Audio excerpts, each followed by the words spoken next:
When you think of the 1950s, it's easy to imagine shiny American cars everywhere.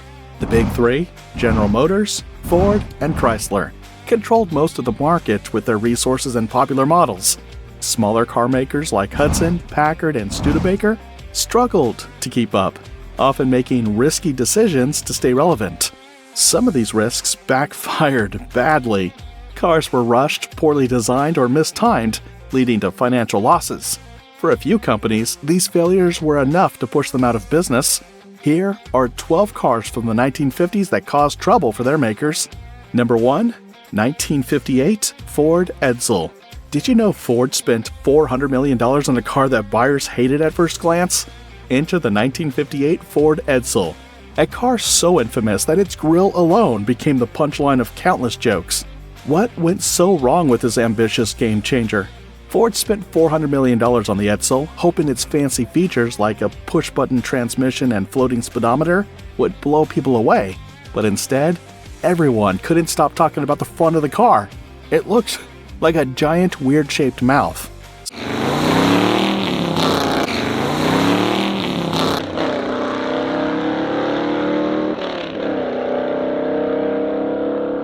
Some people even joked it looked like a toilet seat.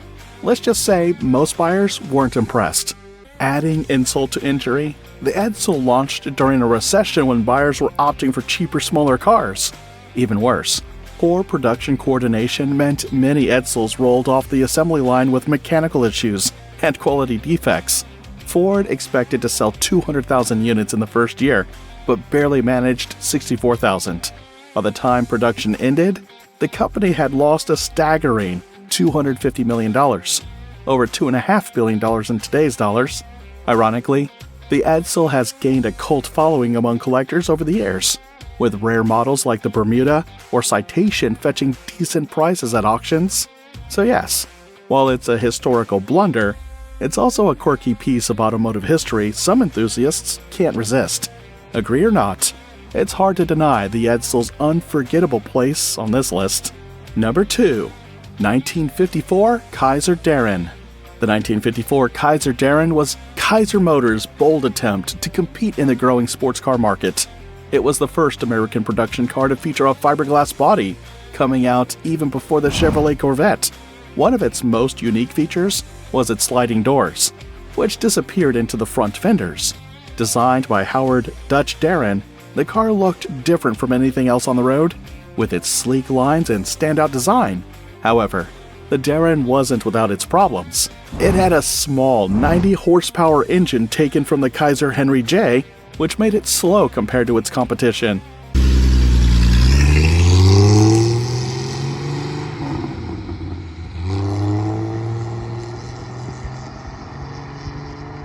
At a price of $3,500, about $37,000 today, it was expensive for what it offered.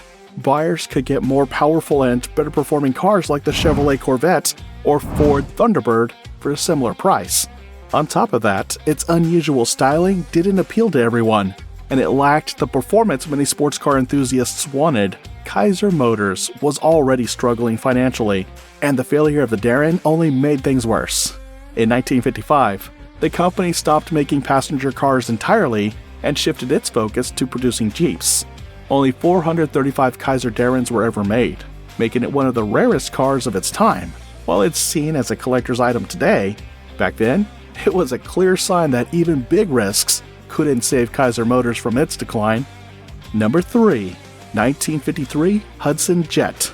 The 1953 Hudson Jet was a significant gamble for Hudson, aiming to tap into the growing market for smaller, more affordable cars. Unfortunately, it fell short on multiple fronts. While it was intended to be a compact and practical alternative to larger vehicles, its design was far from appealing, often described as bland and uninspired. Adding to its woes, the Jet's price tag was higher than that of many competitors, making it a tough sell in an increasingly competitive segment. Buyers gravitated toward more stylish and better-priced options from rival automakers. This lack of appeal hit Hudson hard, with the Jet failing to generate the sales needed to keep the company financially stable. The failure of the Jet contributed significantly to Hudson's eventual merger with Nash in 1954.